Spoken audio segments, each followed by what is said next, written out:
Morning, grade 9s. Today we are going to be learning about appreciation versus depreciation, and we're going to talk about the differences and what they mean in terms of assets and some liabilities, okay?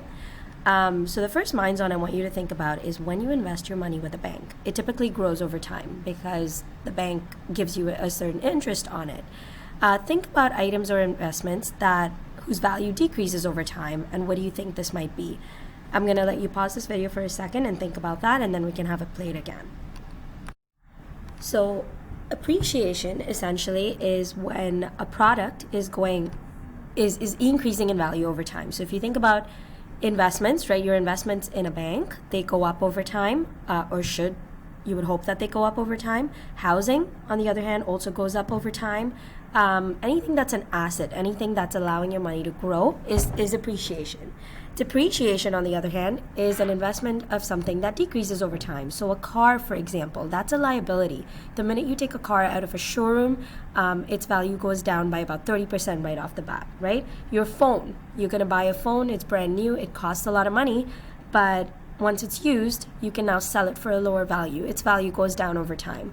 This is why it's important to think about the products that you buy. You always want to make sure that you're buying something that is an asset, something that is going to grow in value, instead of something that is a liability or lose its value. Okay?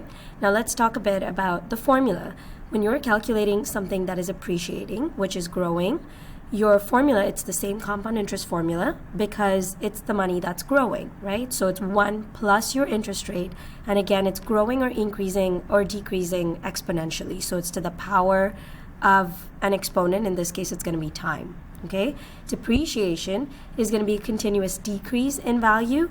So again, it's starting at a higher value, but because it's going down, the formula for something that is depreciating is going to be the same formula as the compound interest, except it's going to be 1 minus that interest rate to the power of n.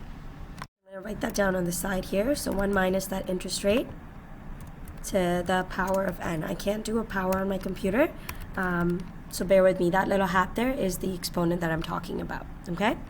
And that's really the only difference between the two. If we're looking at examples of assets that increase over time, like I said, houses increase over time. I would say an investment, right? If you're thinking of a GIC, like we talked about, your RESP, which is your education savings plan, your retirement savings plan, if you're investing them in the right stocks or in the right companies, your money should grow over time. Depreciation is products that decrease over a period of time. So the value of a car, value of phones, okay? And if you can think of any more examples, feel free to share them with the class. This is what the graphs look like. Because it's exponential, it's going up for appreciation, it's going down for depreciation. Now let's take a look at an example here. A condo was purchased in September 2018 for $350,000. It appreciates by 1% each month. How many months have passed in September 2018? So here we're going to look at, since it was purchased September 2018, I'm going to look at my calendar, right? We're in October 2022. So September 2019 would be 1 year. September 2020 would be year 2. 2021 would be year 3. 2022 would be year 4. So we are at 4 years and 1 month right now, right? And what is that in terms of the number of months? 4 years times 12, that's 48 months plus the extra month. Our N is going to be 49 months, okay? And that's going to be that n value that we're looking at, the time. Why am I calculating this in terms of months? Because my growth value here, my 1%, is calculated each month. So if I were to fill this up, my interest rate there is 1%. And remember, you want to turn that into a decimal, which is 0.01, and it's monthly. So I want my n value to also be in terms of months. So that's going to be 49 months. Since the condo was purchased for $350,000, that's going to be my principal amount. Okay, and my goal is to figure out what my final amount is, or what the current value of this condo is, which is the future value, in other words, right? I'm going to use my exact same formula. So my principal is $350,000, brackets 1 plus 0.01 to the power of 49. And that's going to equal, again, $350,000 brackets. This is now going to become 1.01. You want to use BEDMAS, right? So complete what's in the brackets first. Then you're going to do your exponents. That's equal to 350,000. What's 1.01 to the power of 49? You should get 1.6283. Okay? And then when you multiply that with the 350,000, you should get $569,921. Okay? So I'm going to put the dollars here. So therefore, the current value of the house or of the condo is $921,000. Okay? And that's pretty much how you would calculate it. So you're using the same compound interest formula, but you're either going up or down depending on what the property is or what product you're looking at. Looking at our next example, calculating depreciation. Again, exact same formula, except it's going to be 1 minus your interest rate. Okay? So the graph on the right here shows the value of a new car from the time it was purchased. So the first year, that's year 0, it was purchased at whatever cost here. So if you look at that, it's between 28,000 and 32,000. That's going to be purchased at 30,000 if you look at the graph, right? You'd be able to identify or read a graph. In this case, it's halfway between 28 and 32. So add the two numbers, divided by 2. That's 30,000. At what year did the car experience the greatest depreciation? So if you look at this graph, you want to look at when this slope is the steepest, essentially.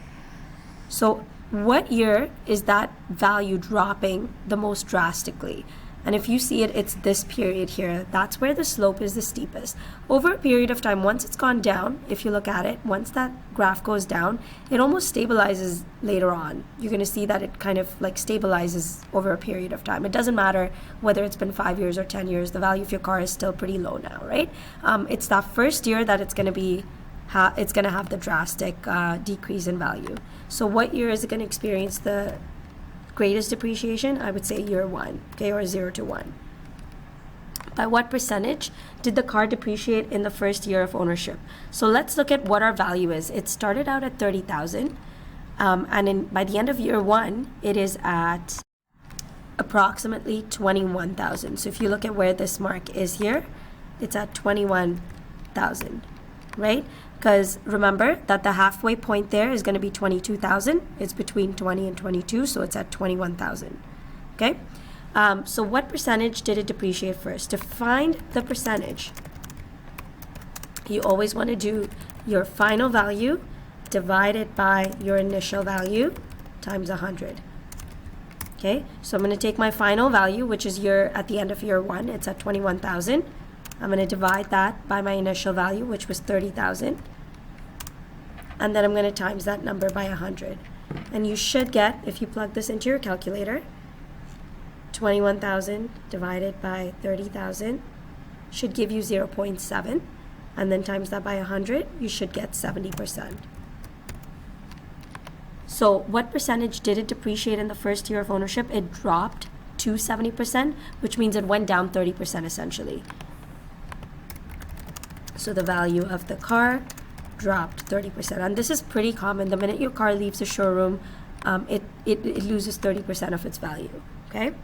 If the value of the car 2 years after its purchase was $16,800, by what percentage did the car depreciate in the second year?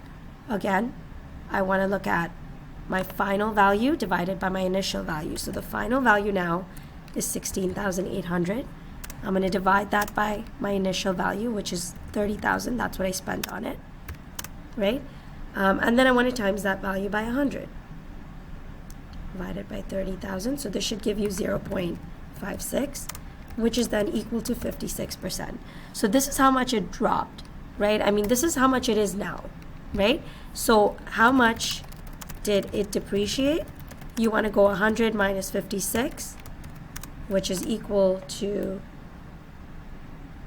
44%. How much it depreciated. Okay? So 44% is how much it depreciated in value in the second year. if the car depreciated depreciated on average 25% each year, how much will it be worth 10 years later? So now we're going to use our formula, right? I have my principal, which was my starting value, which was $30,000. I have my interest rate in this case. It's going down 25%, so that's going to be 0.25. And my time period there is going to be 10 years. Okay? So let's use our formula to solve it. A equals P times, in this case it's not 1 plus I, you're going to do 1 minus your interest rate to the power of n.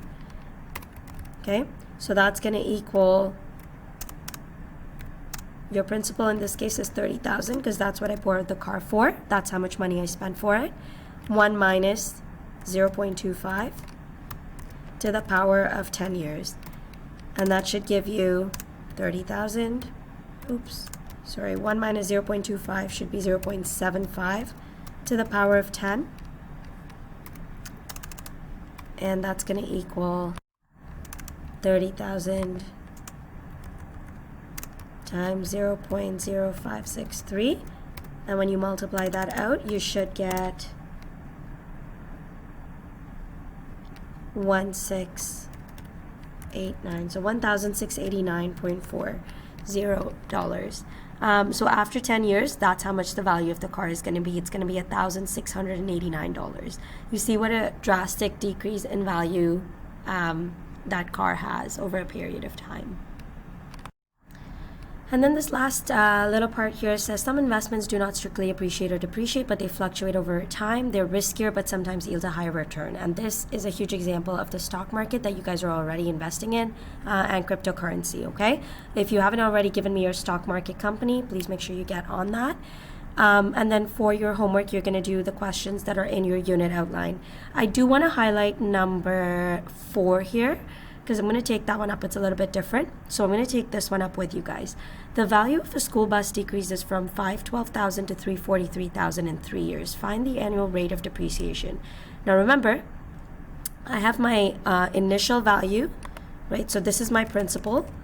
And then I also have my final amount. This is the final amount, okay? And I have the time period here.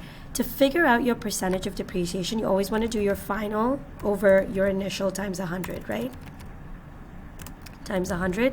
So I'm going to go 343,000 divided by 512,000, and that's going to give me 66.99%.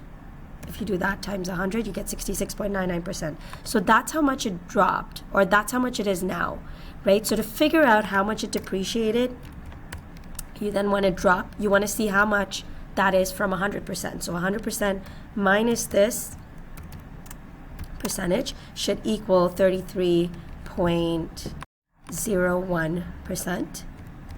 Oops, 33.01%. So this is how much it's depreciated over 1 year, or over the entire period of time, that 3-year period of time. If you want to figure out how much that is in 1 year, you are then going to divide this by 3.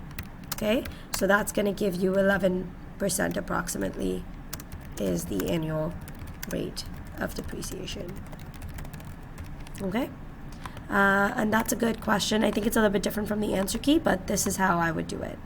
So I'm going to put that here. Hopefully you guys can see it, and then we can talk a little bit about this. Any questions that you have tomorrow morning in class. Okay, hopefully this makes sense. Use the rest of the period to complete your practice homework questions.